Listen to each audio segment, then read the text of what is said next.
tercera y última sesión de conversación en este ciclo que hemos llamado Cambio Social y Organizaciones Empresariales.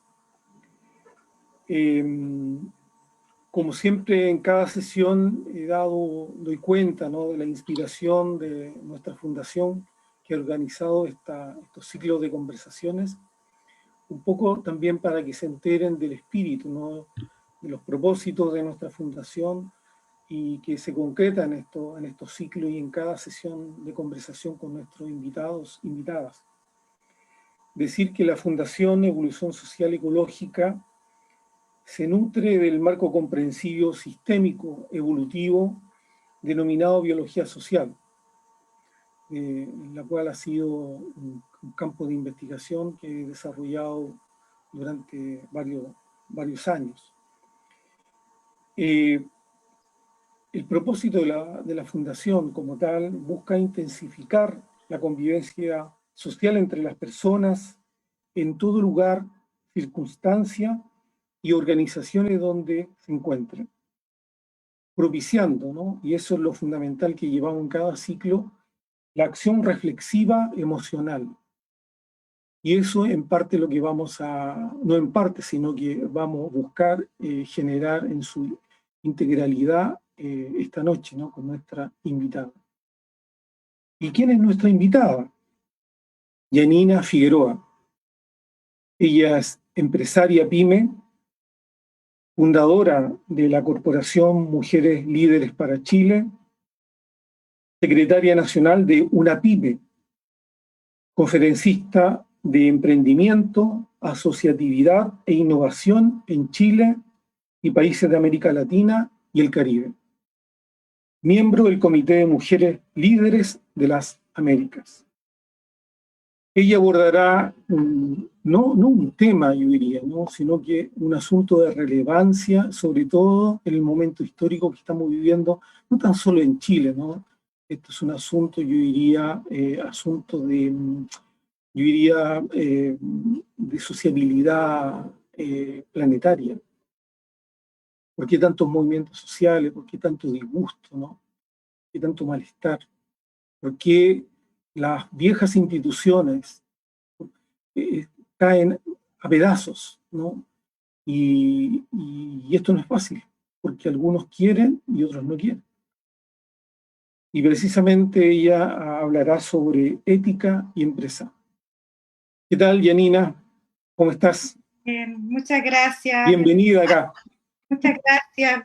Es un agrado, un honor estar hoy día con la Fundación en un tema tan importante y a veces no tan conversado cotidianamente en nuestros hogares, lo que significa básicamente la ética empresarial y cómo a cada uno de nosotros y nosotras nos repercute en nuestra vida.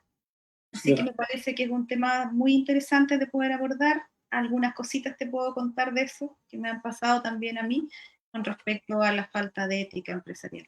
Comencemos por esas cositas, pues, que tú dices, es decir, tu propia experiencia, ¿cierto?, y vivencia al respecto. A ver, ¿qué nos podrías decir? Bueno, yo vengo de un mundo que es el mundo de las micro, pequeñas y medianas empresas del país. Yo hace más de 15 años que soy independiente.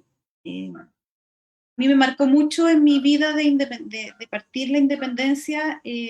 Primero, cuando uno habla de ética empresarial, habla de las personas, habla de que uno está en un proyecto y para que sea viable uno tiene que tener una cierta ética, digamos, que son los principios y valores personales y familiares que el líder de una empresa tiene para poner en su negocio. Yo, por mi historia personal, siempre tuve mucha conciencia del valor del trabajo y de la importancia de los trabajadores, por ejemplo, que fue uno de los principios que a mí más me importó en cuanto al bienestar, cuando yo empecé a hacer empresa. Y por una razón muy simple, vengo de un hogar bastante humilde, donde vi a mis padres trabajar y ser también muy maltratados en muchas partes. Entonces, para mí, cuando logro la independencia y logro empezar a que mi emprendimiento empezara, digamos, a generar empleo, yo cumplí ahí, en lo personal, un sueño muy bonito, que era que de lo que yo creé, poder compartirlo con otros y con otras. Y fíjate que justamente en ese primer negocio que yo tuve, más o menos 18 años atrás, llegué a tener 25 trabajadores y trabajadoras. Ujú. Eh, Teníamos una empresa bastante importante para la región, con el padre de mi hija. Y, y bueno, nosotros comenzamos, como parten todos los emprendedores, con muchos cuestionamientos, sin saber mucho tampoco de cómo llevar a cabo, digamos, un negocio, porque veníamos básicamente de haber estudiado en la universidad otras cosas, de familias, digamos, más humildes, pero fuimos construyendo también desde nuestros valores. Por eso la ética, yo creo, en la empresa parte del líder, de los líderes, de la misión, de la visión que tienen las empresas. Entonces, cuando nosotros empezamos nuestro crecimiento y empezamos a poder dar trabajo, lo primero que hicimos fue capacitarnos en la mejora continua y poniendo foco, mucho foco, en el bienestar de nuestros trabajadores y de nuestro entorno, que para ese tiempo eran conceptos como bien raros dentro de las empresas de menor tamaño. Preocuparte no solamente lo que tú estás haciendo en tu empresa, sino que cómo eso va impactando también alrededor.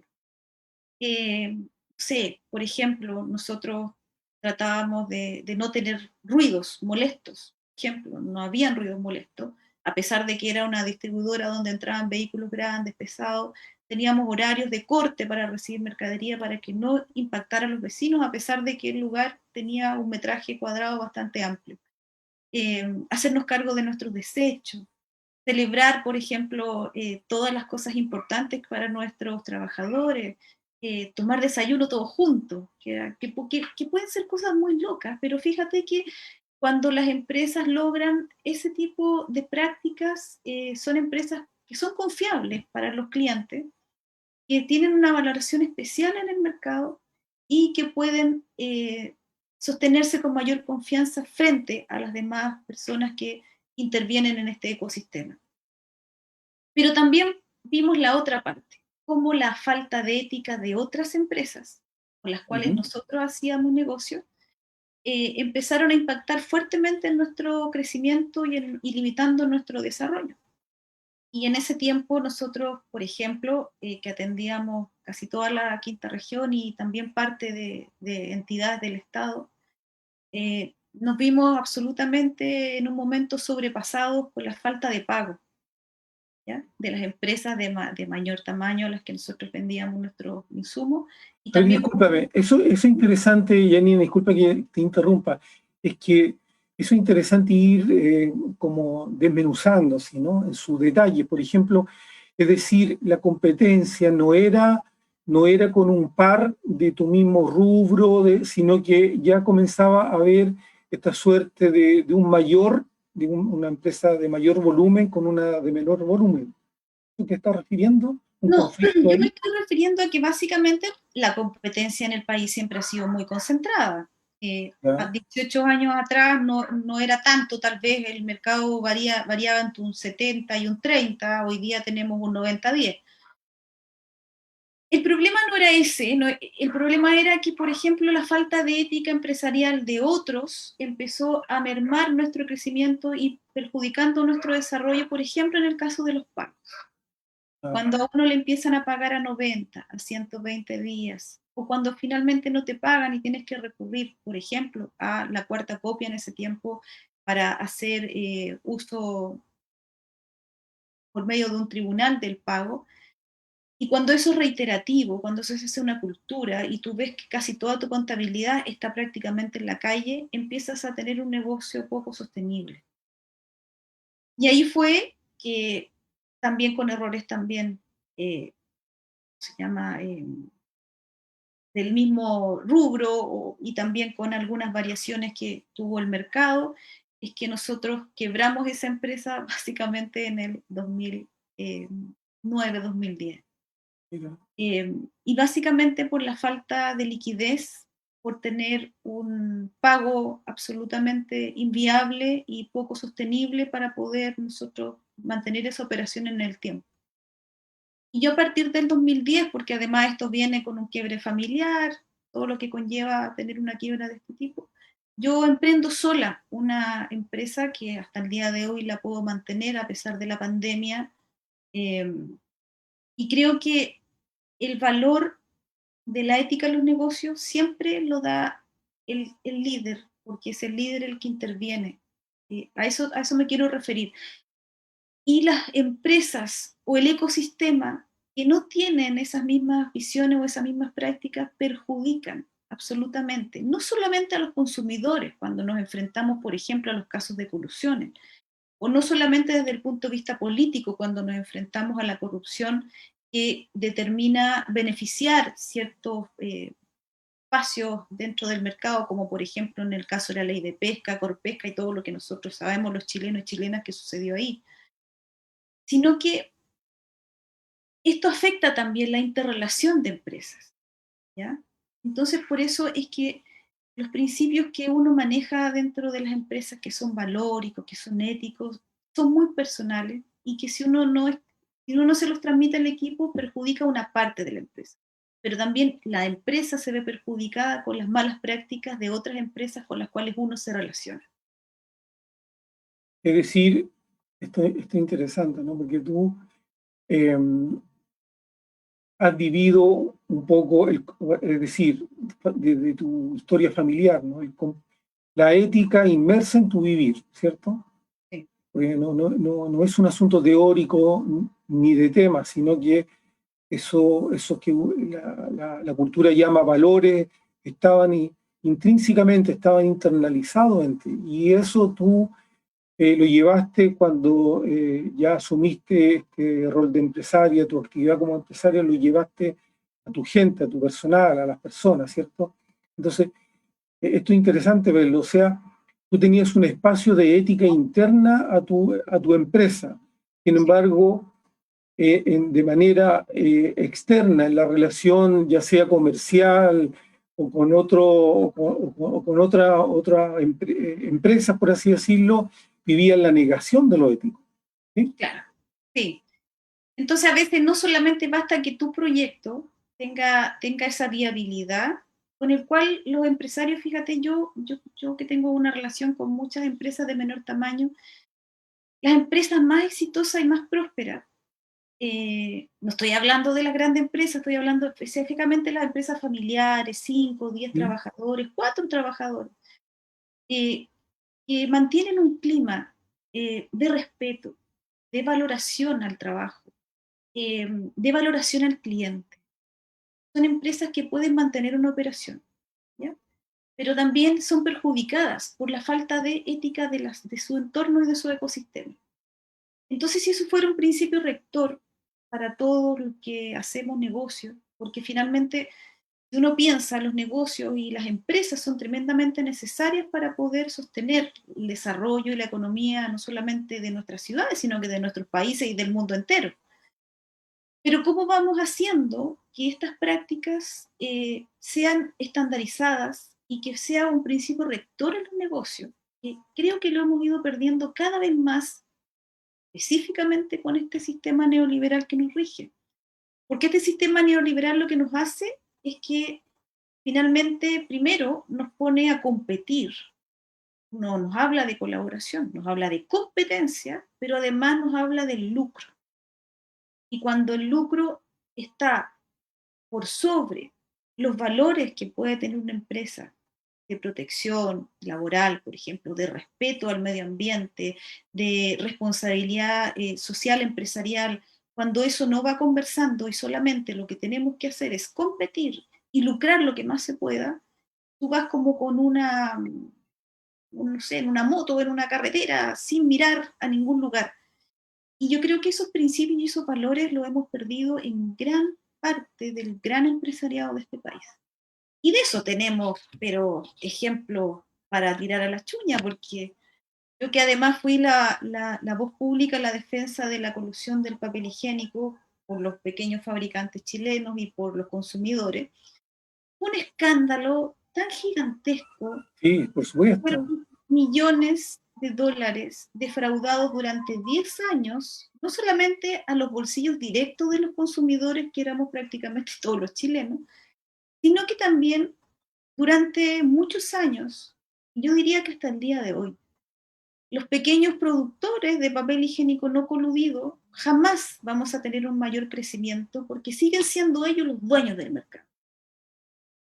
Y finalmente también eso lo vemos no solamente en el papel higiénico, lo vemos por ejemplo en el transporte, los productos avícolas, en la radioemisora, en las navieras, el asfalto, pañales, la leche, el retail,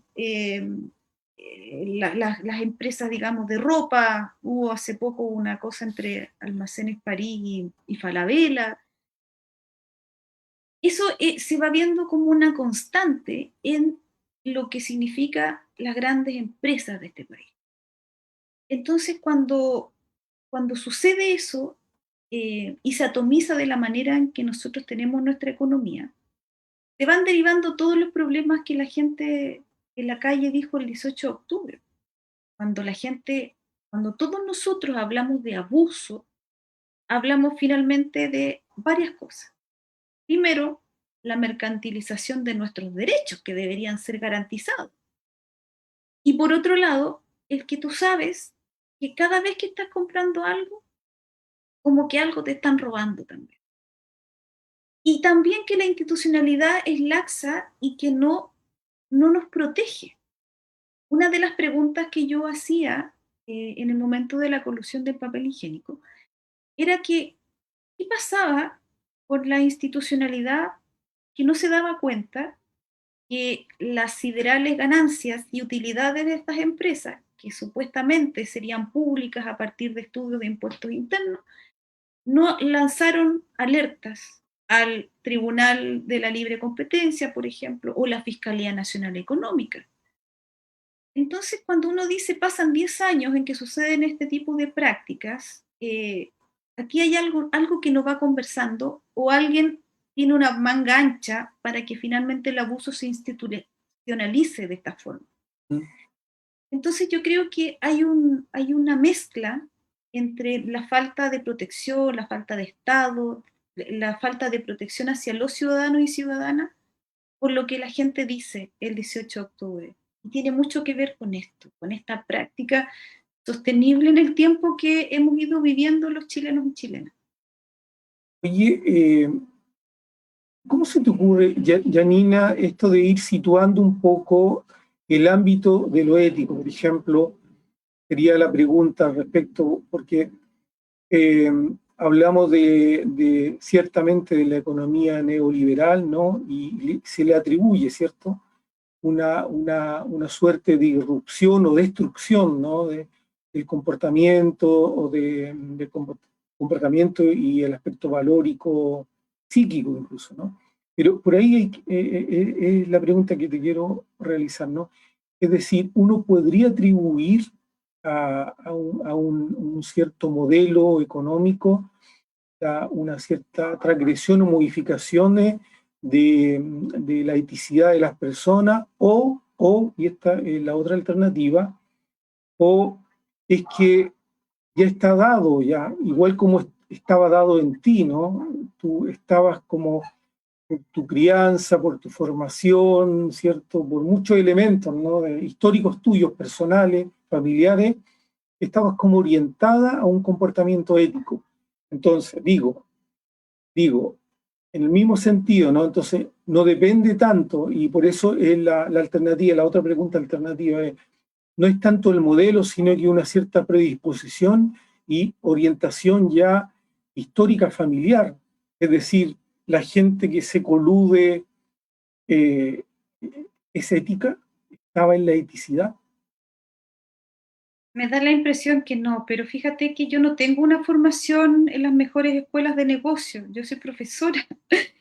Eh, Ah, me da la impresión que también la formación de los seres humanos es vital para evitar caer en este tipo de prácticas.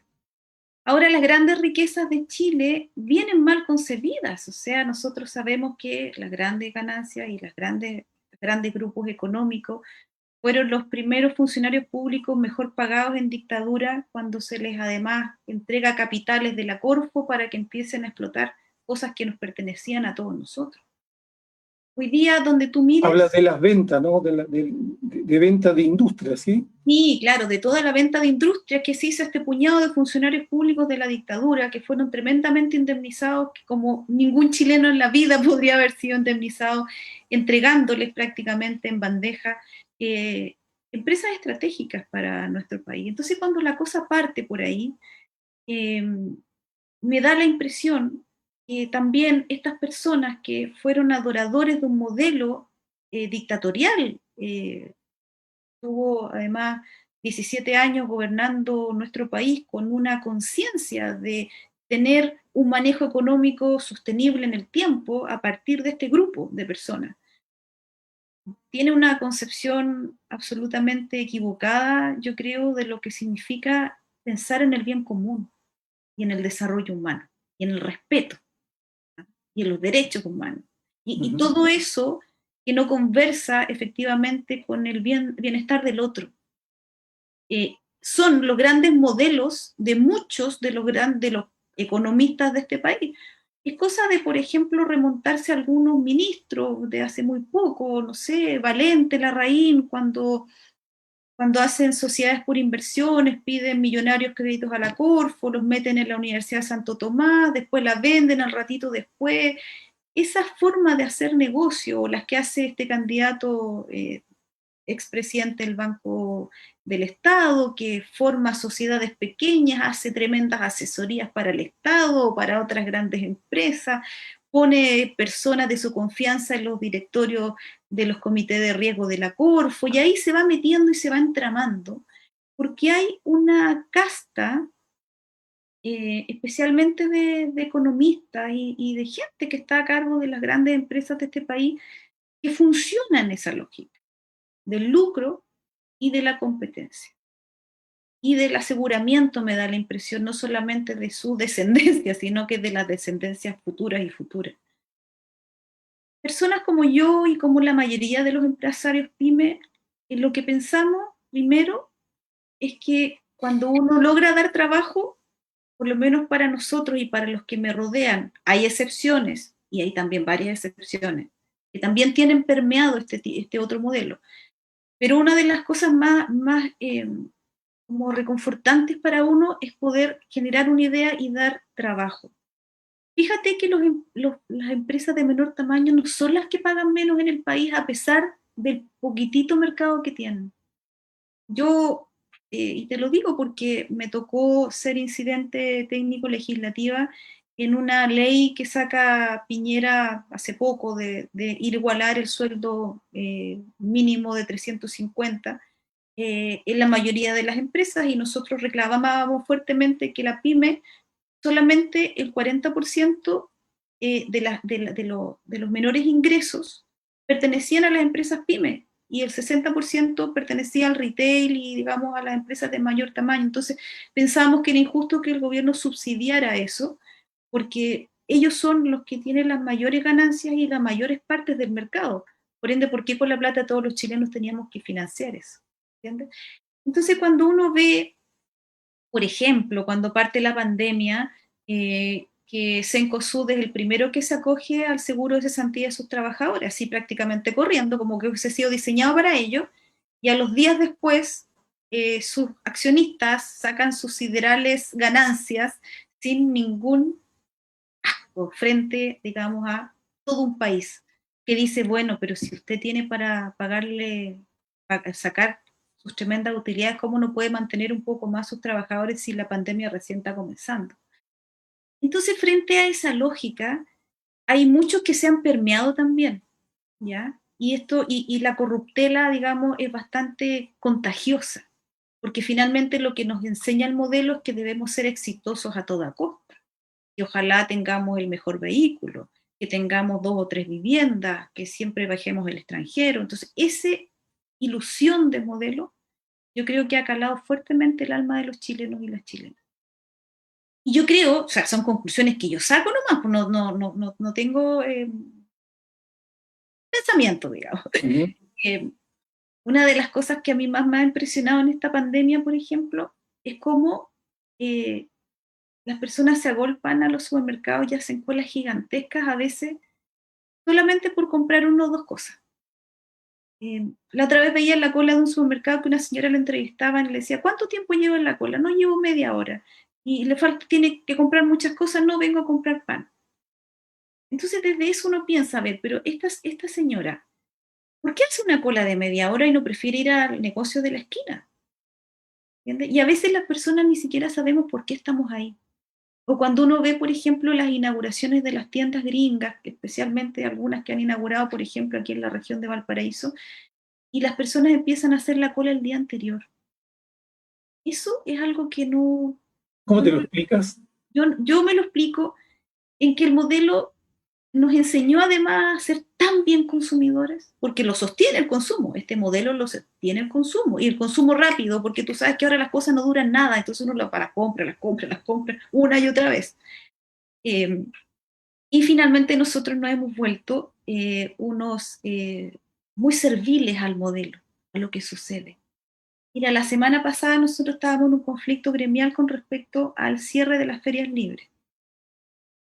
Dentro de las políticas fallidas y las estupideces que comete este gobierno, dice que en cuarentena cierra las ferias libres, que son los centros de distribución más importantes de la alimentación saludable del país, pero además dice que vayan a delivery, que ellos van a tener que hacer delivery.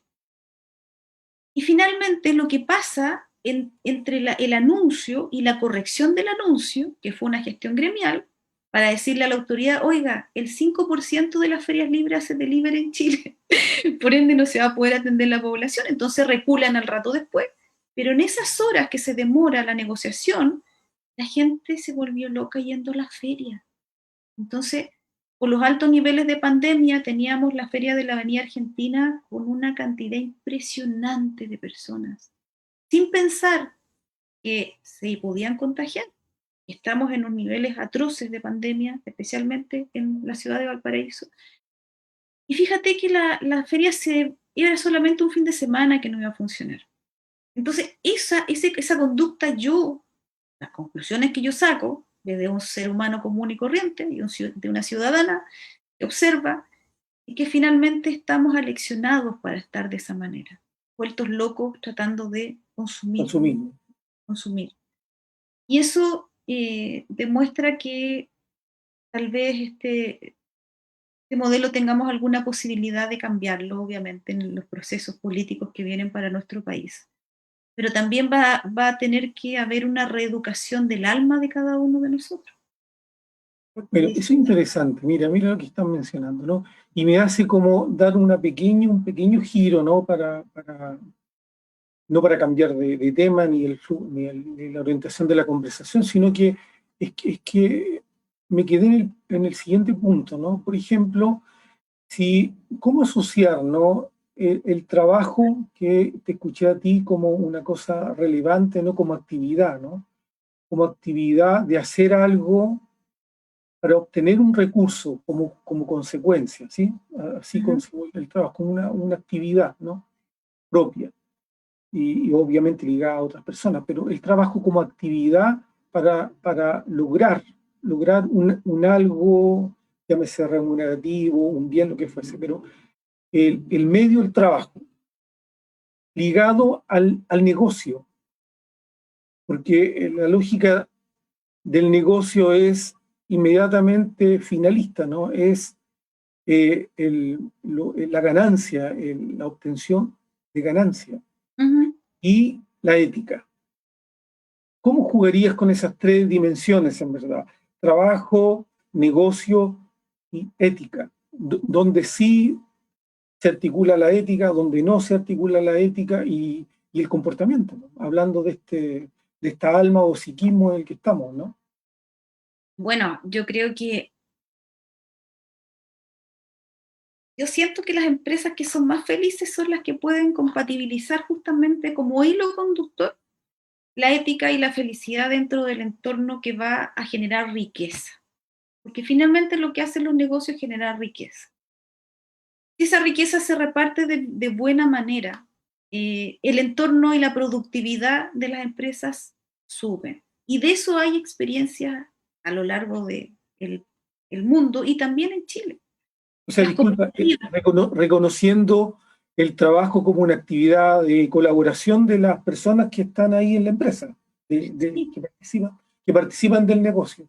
que Generan. participan, pero por supuesto, Bien. yo he conocido experiencias muy bonitas de colaboración a tal punto de en un momento algunos empresarios han hecho sociedad con los mismos trabajadores, especialmente cuando ya no quieren seguir a cargo del negocio y que ahí llevan con trabajadores mucho tiempo eh, y han transformado, digamos, su negocio en una sociedad en que han repartido y han, digamos, disminuido también su participación en la conducción de la empresa y han tomado las riendas los trabajadores en gran parte del negocio. Esas son, digamos, experiencias que son, digamos, muy bonitas de poder observar porque finalmente ese empresario dejó de caerse el pelo, de tener problemas en el banco, porque los colaboradores son parte también de eso. ¿ya? Y hay experiencias en algunas cooperativas lecheras y en algunas empresas de madera y algunas fábricas de algunas cosas como dulces en el sur. Hay experiencias que se pueden rescatar, pero eso para el modelo en el que estamos viviendo, es casi una hazaña, es muy difícil. Pero Y mira, por sí, ejemplo, eh, tú tienes un negocio X, pongámosle un restaurante. Imagina lo que es tener un restaurante, o lo que fue tener un restaurante al principio de la pandemia en marzo, donde tenías 15, 20 trabajadores y trabajadoras. Y de un día para otro te dice el gobierno, tú tienes que cerrar. ¿Qué haces ahí?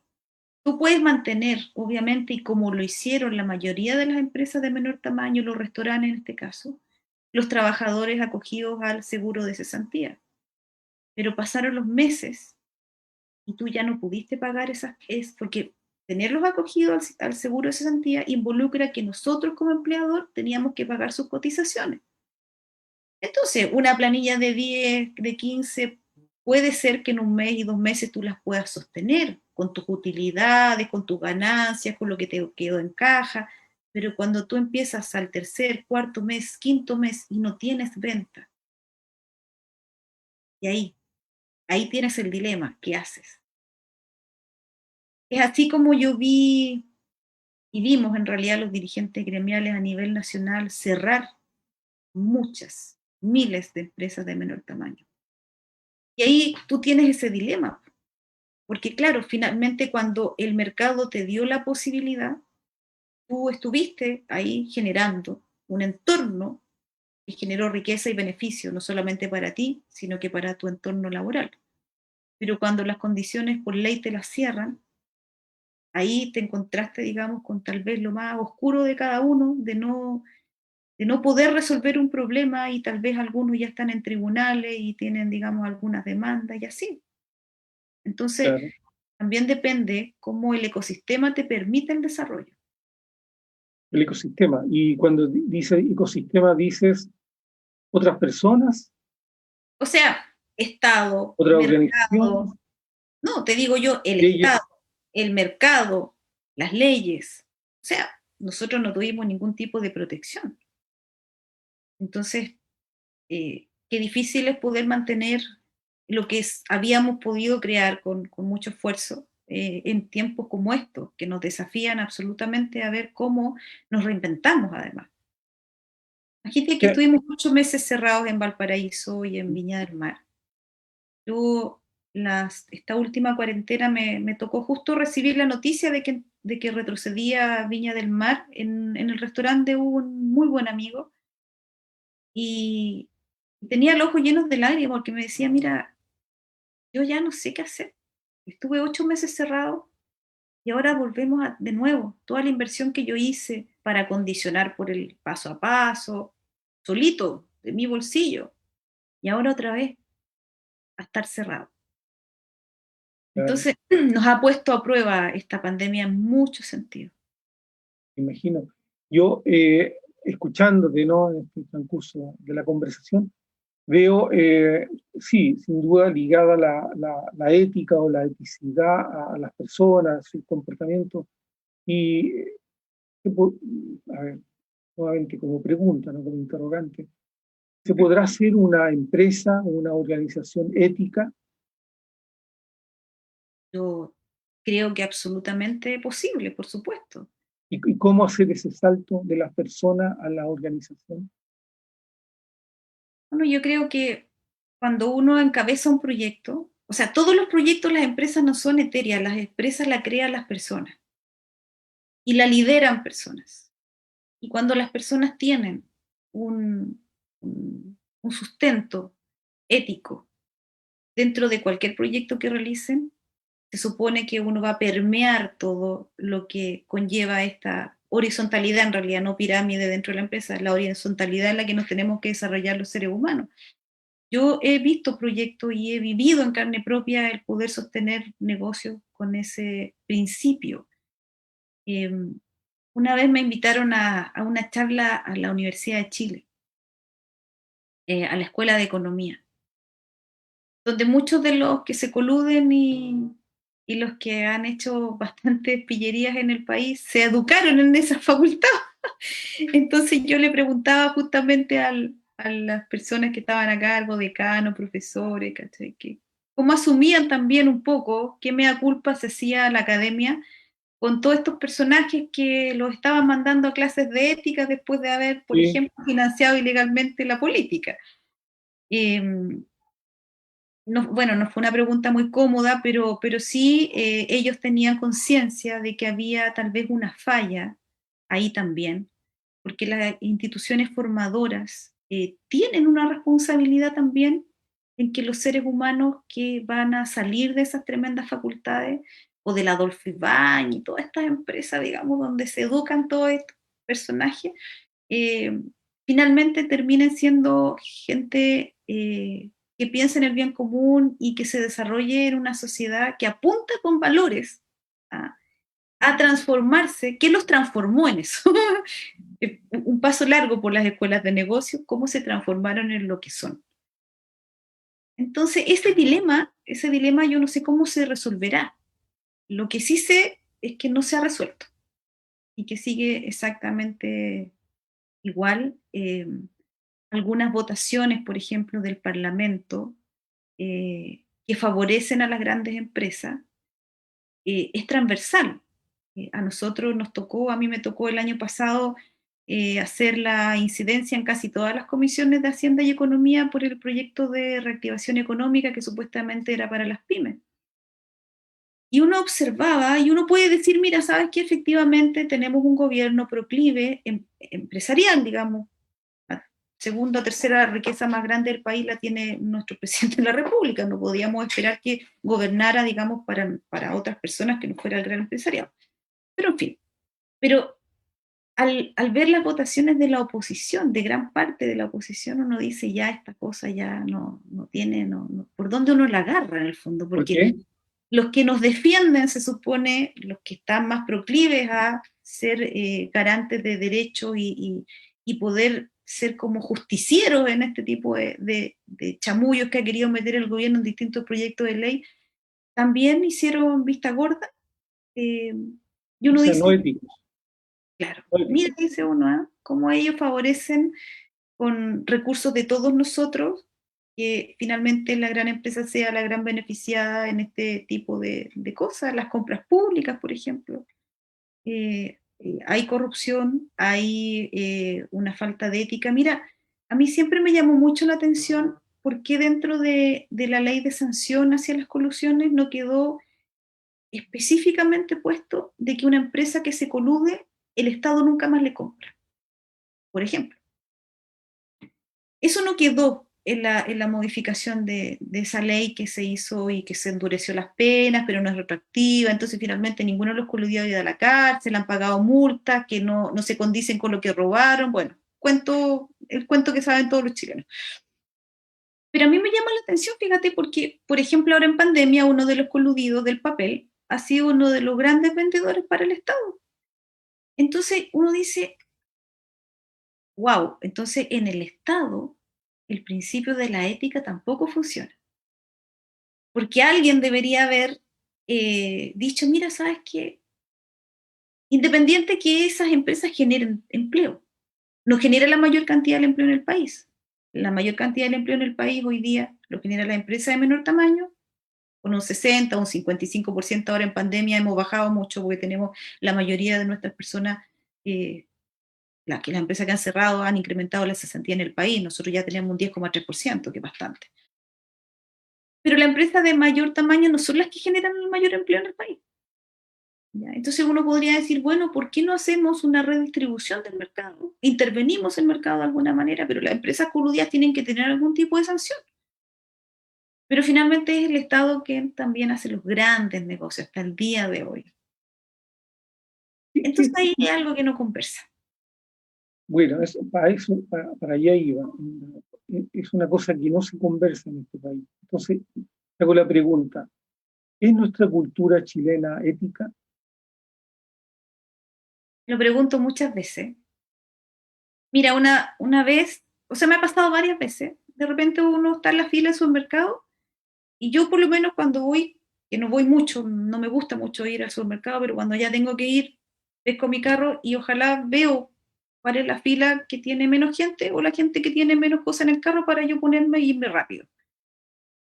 Y me ha pasado varias veces que hay personas que hacen 2 veces la cola.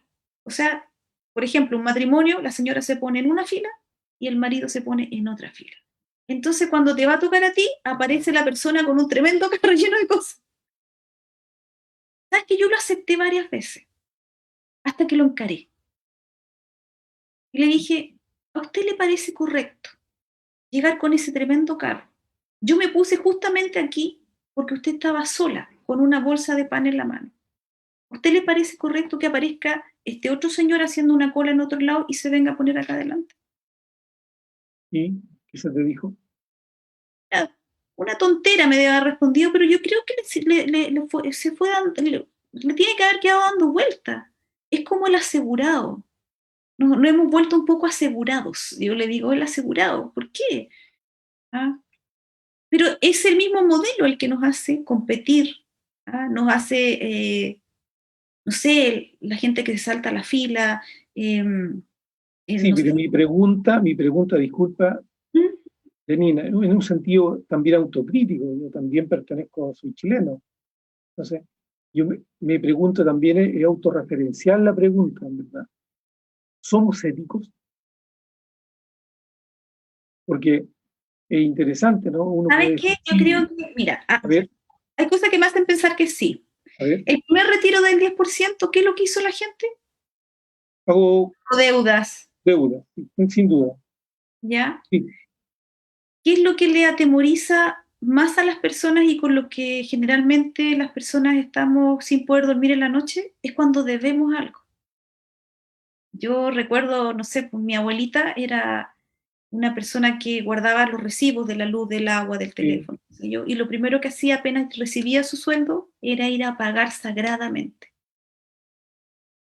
También en ese tiempo más antiguo, yo tenía 15 años, me acuerdo, mi mamá tenía crédito en Casa Ilse, que era una tienda que quedaba en Valparaíso, en la calle Condel, pero la gente iba con una libretita y sacaba la ropa y a uno le anotaban, cuando uno iba a pagar, se lo anotaban. Yo no sé si ese sistema servirá hoy día, pero me da la impresión que hay una mezcla entre que también nos gusta un poco saltarnos la fila, sí, eh, sí. y también tenemos ese sentido de la responsabilidad frente a los deberes, como por ejemplo cancelar una deuda. A mí me llamó mucho la atención eso, el que la gente haya priorizado pagar deudas. O sea, eso habla bien de los chilenos en el fondo. Sí, mira, te hago estas preguntas porque sí, porque son cotidianas y obviamente los seres humanos no somos abstracción, así, ¿no? En la perfección de la moral, por así decirlo. Ninguno de nosotros podría ostentar eso, ¿no? Pero el comportamiento ético es bien interesante, ¿no? Y por eso te estoy un poco orientando hacia esos ámbitos, ¿no? De lo cotidiano. Entonces, la pregunta que subyace, ¿no? Es, ¿un modelo nos vino a ser poco éticos o habían ciertas condiciones culturales de nosotros que ya incrementó o intensificó este perfil, por así decirlo, ¿no? Entonces, fíjate, la otra cosa que quiero agregar, ¿no? Como yo diría, un síntoma, por decirlo, ¿no? La responsabilidad, ¿no? En Chile. Esto de que nadie no es responsable, ¿no? Yo no fui, ¿no? Es una característica notable yo diría, del perfil ético o de la psicología de la eticidad, ¿no? La responsabilidad. O sea, el hacerse cargo de un poco de las consecuencias negativas o positivas, lo que fuese, ¿no? Pero aquí todos somos fantasmas, ¿verdad? ¿No? O esa es la práctica. Aquí, yo no fui, no, yo no estuve, yo no sé. Pregúntele, él estuvo, siempre otro, ¿no? La evasión, mira. Y que uno lo puede encontrar desde lo cotidiano a lo mucho, porque tú has hablado ahora de conducta, por cierto, poco ética, obvio, ¿no? De las colusiones, de transgresiones legales, todo el cuento, pero nunca nadie fue. Además que el sistema legal, todo lo crean los mismos irresponsables, por así decirlo, ¿no? Para que no les toque nunca a ellos.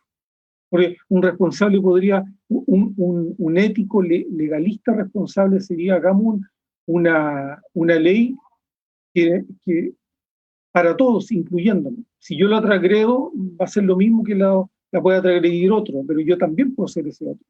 Y por tanto, sí, sin salvarlo. Pero aquí está siempre la salvaguardia, en verdad, ¿no?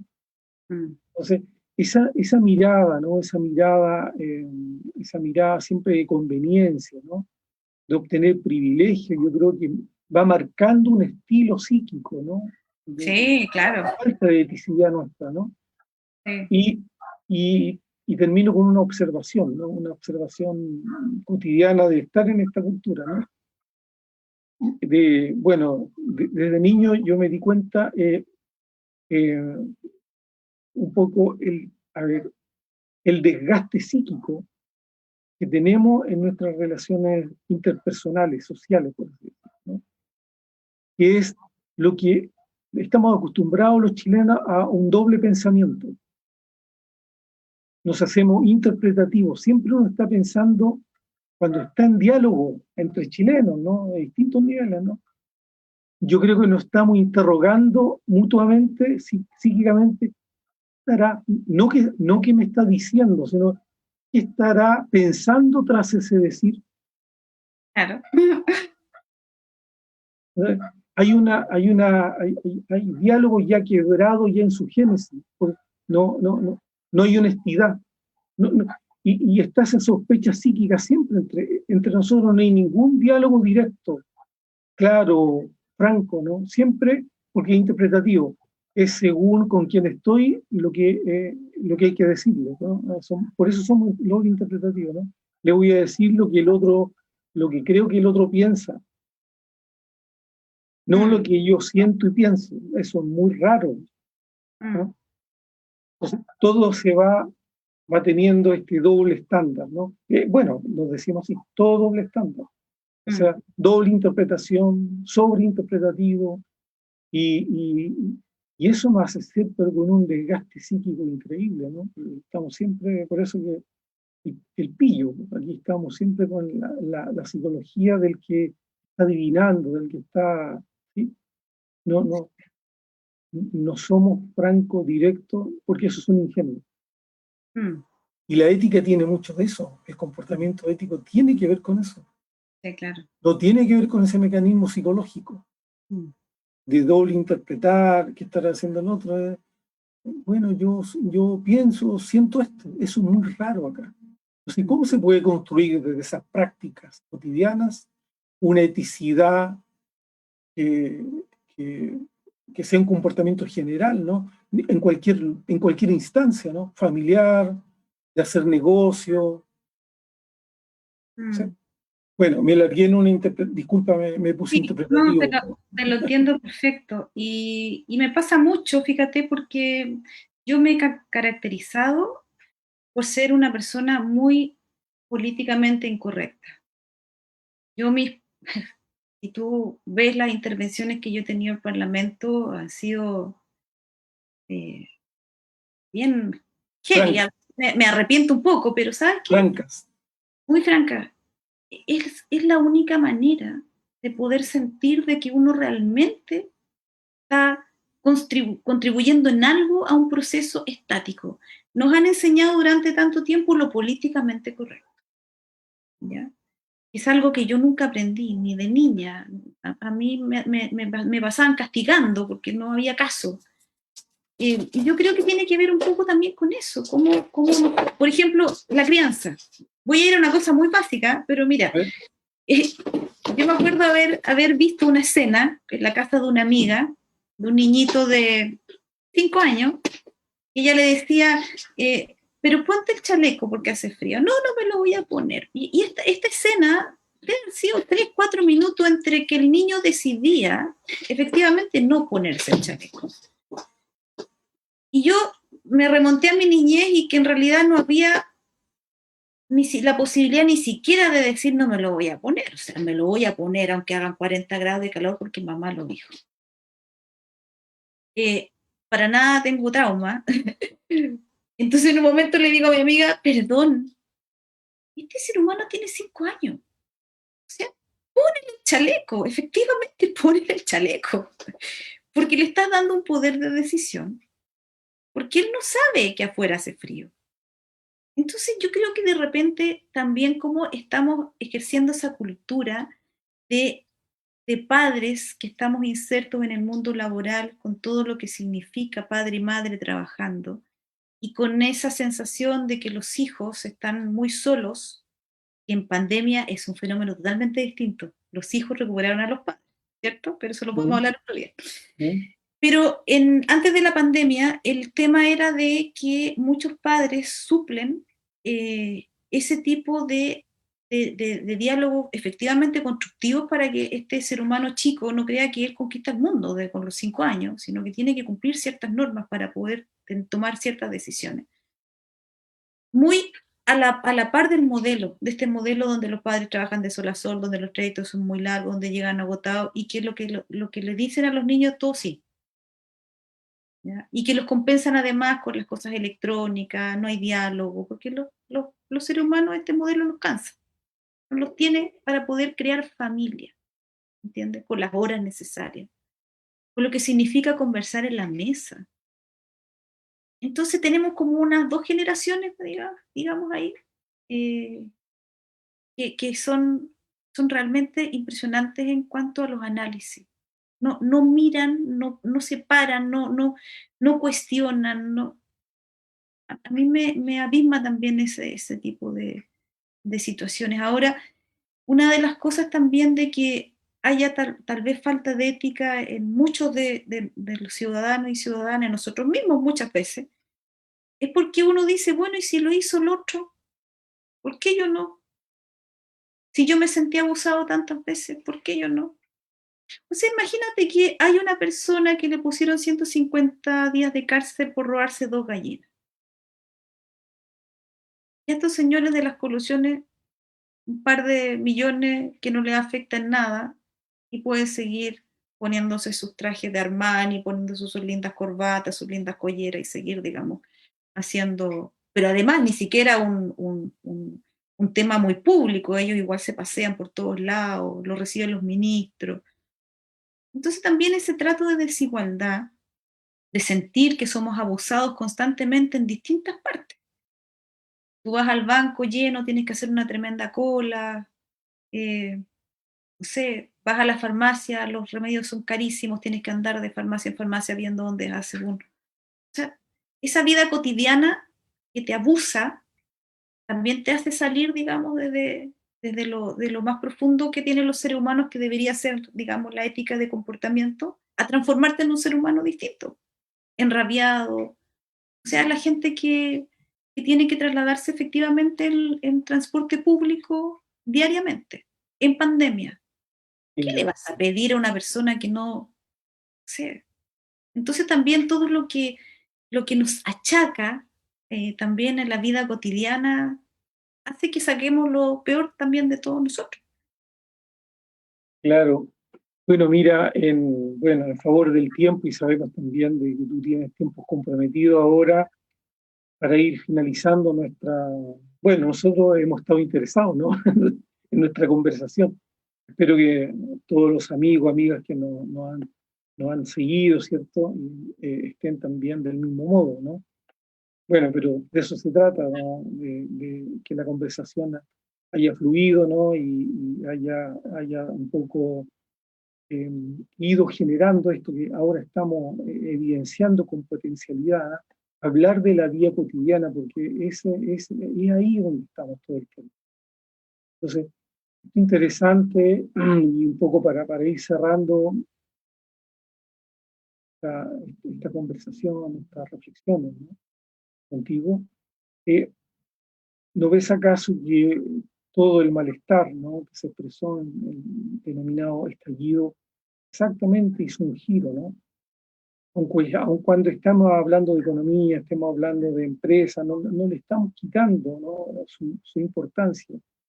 Eso, no le estamos quitando su importancia, pero quizás su relevancia, su sobre relevancia, porque el asunto primordial parecía ser, y eso es lo que estamos recobrando ahora, y por eso lo centro con esta conversación que hemos tenido fluida, grata, menos para mí, de haber conversado de nuestra cotidianidad, de lo que nos pasa, de nuestra historia, de lo que te pasa a ti como persona, de lo que sientes como persona, de lo que has hecho como persona, de cómo te tocó la epicidad muy temprano y cómo te ha dolido, cómo te ha enrabiado también la falta de ella, ¿no? Entonces, eso, me gustaría que hiciera un pequeño, como tú quisieras, ¿no? Para Mm, dar término a esta sí. conversación. Bueno, a partir de lo que nos pasa, yo tengo sentimientos muy encontrados, porque a raíz de todo lo andado y todo lo que hemos construido a partir del 18 de octubre, y a pesar de que es un remesón, como son todas las revoluciones en todas partes del mundo, eh, con dolor, con personas que marcaron su vida a partir de sus vejámenes a los derechos humanos, pérdida de visión, muerte, encarcelamiento. Todo eso, que es un proceso doloroso, nos abre una esperanza de poder construir un país totalmente distinto, si es que las voluntades se llegan a conjugar y finalmente pensemos en el bien superior, que es la felicidad de los seres humanos que habitamos este país. Pero frente a todo lo que ha seguido aconteciendo, yo creo que los seres humanos estamos en una profunda reflexión. Yo nunca había tenido conciencia tan grande de la muerte, por ejemplo, a la edad que tengo. Ni había visto a mi hija, que tiene 25 años, tener tanta conciencia de la muerte. Todos sabemos que vamos a morir, ¿me entiendes tú? Pero hoy día esta conciencia es más profunda aún. Yo creo que nos ha vuelto un poco más a los afectos. Esta vida puertas adentro que hemos tenido que vivir a partir de las cuarentenas, a partir del teletrabajo, a partir de que los niños están en casa, no van al colegio, empezamos a mirar una vida de una manera distinta. Y siento que eso puede hacer un tremendo bien al proceso de reconstrucción que nos queda por hacer, ¿ya? El que hayamos vuelto a nuestra casa, hayamos vuelto a hacer cosas tan eh, vividas cuando éramos niños pequeños. Yo recuerdo mi mamá cocinando, ¿ah? Yo ayudando a poner la mesa. Eso lo perdimos durante mucho tiempo las familias en Chile. Y a pesar de que muchas familias están viviendo esta vida a puertas adentro, en muy malas condiciones económicas, en 15, 20 metros cuadrados, familias de 4 o 5 personas. Toda esa realidad, la cantidad de ollas comunes que hay en el país, la falta de empatía política, los errores tremendos y garrafales que ha cometido este gobierno, tenemos un sustento ético, mira lo que te voy a decir, ético, construido desde esta experiencia, yo siento, para construir un país distinto. No lo había sentido tan así como las últimas reflexiones que he hecho, digamos, en el andar que he tenido este último tiempo conversando con muchas personas. Así que los sentimientos son encontrados. Por un lado, la incertidumbre, el miedo, la posibilidad de la muerte. ¿Qué será mañana? ¿Qué nos pasará mañana? ¿Lograremos derrotar este virus? ¿Vendrá otro? ¿Volveremos a juntarnos, a hacer fiestas familiares? Todos esos cuestionamientos nos han hecho valorar lo más simple que tenemos los seres humanos: el contacto, el amor, la fraternidad, nuestra familia, cocinar, compartir un plato de comida, una conversación. Así que yo creo que de todo lo malo puede surgir un nuevo Chile eh, que surge también desde este dolor y de descubrir, de este descubrimiento profundo que también nos hace responsables, tremendamente responsables, de que nunca más podemos dejar tan laxa la política, tan laxa las autoridades. Somos ciudadanos tremendamente comprometidos en el proceso. Y de ahí en adelante, nosotros somos los ciudadanos que conducimos nuestra vida. Nosotros vamos a decir cómo lo vamos a hacer. Creo que no vamos a permitir nunca más que nos engañen. Muy bien, pues Janina, nuevamente agradecerte este tiempo que nos ha brindado, a abrirte a esta conversación espontánea y esperemos tener, ¿sí?, otras oportunidades de conversar y establecer acciones conjuntas, ¿no? Así que Sí, agradecerte, Janina. Muchas muchas gracias, gracias. ¿no? No, gracias a ti, gracias a la Fundación, gracias a la Coca querida y que nos puso en contacto, yo disponible para poder reflexionar. Mira qué buen ejercicio, me quedo con la sensación de, qué rico poder conversar de esta manera. Gracias, gracias, Janina. Gracias, un Bueno, beso. decirle a nuestros amigos, como modo de despedida ya nuestra última sesión de conversación, bueno, que en todas las oportunidades, ¿no? Quisimos hacer esto, ¿no? Encontrarnos con las personas, dialogar, quizás partiendo de ciertas temáticas que cada invitado, por cierto, ha desarrollado desde su perspectiva de desarrollo personal, profesional, pero aquí en esta instancia, y es el espacio que abre la Fundación, poder reflexionar, ¿no? Encontrarnos. No importa tanto si la conversación adquiere un nivel intelectual, no lo es, eso no, de verdad no es asunto. El asunto es que nos encontremos en el diálogo. Aun cuando uno parta desde posiciones, perspectivas, tiene uno ciertos puntos iniciales, ¿no? Pero que al término de cada conversación uno no quede en lo mismo, no quede en ese punto inicial, sino que la conversación, el estar con el otro, el escucharles, el escuchar, fundamental en la reflexión, la conversación, nos posibilite un mínimo de transformación y salir de esa conversación no en el estado inicial como uno ingresó, sino que pueda salir de algún modo mínimamente, yo diría, ¿no? Transformado, ¿no? Escuchando qué se dijo, qué se expresó, qué asuntos, sobre qué asuntos, ¿no?, comunes nos afectan. Entonces hemos transitado en este ciclo de conversaciones a establecer, ¿no?, esta relación, ¿no?, de cambio social de organizaciones empresariales. Y viéndolo y fluyendo en la conversación, ¿no?, de distintas perspectivas. Así que espero de verdad que haya sido un aporte, que fuera mínimo, pero queremos contribuir, ese es nuestro propósito con la Fundación. Al modo de término, decir, ¿no? Con todo, de verdad, agradecimiento, ¿no? A Benito Olmos, que nos sostenido en este espacio tecnológico, su esposa, Erika Mena, que sin ellos no hubiese podido ser no, esta viabilidad que nos permite la tecnología, llegar a ustedes. Y sin duda también al equipo de la Fundación, Katy, Coca, Marcia, ¿no? 3 mujeres que me acompañan, ¿no? Son partners, ahí están, ¿no? Y ellas han sido el gran sostenedor y la gestora de verdad de estos encuentros. Ellas establecieron contacto con las distintas personas y bueno, para que yo terminara apareciendo, como se dice en los canales, ¿no? Apareciendo en pantalla.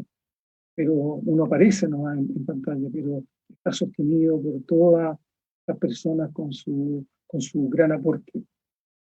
Así que bien, me despido y espero que en otra oportunidad nos acompañen en estos ciclos de conversación y en esta inspiración de esta fundación que busca contribuir a la comunidad social toda. Bien, que estén bien.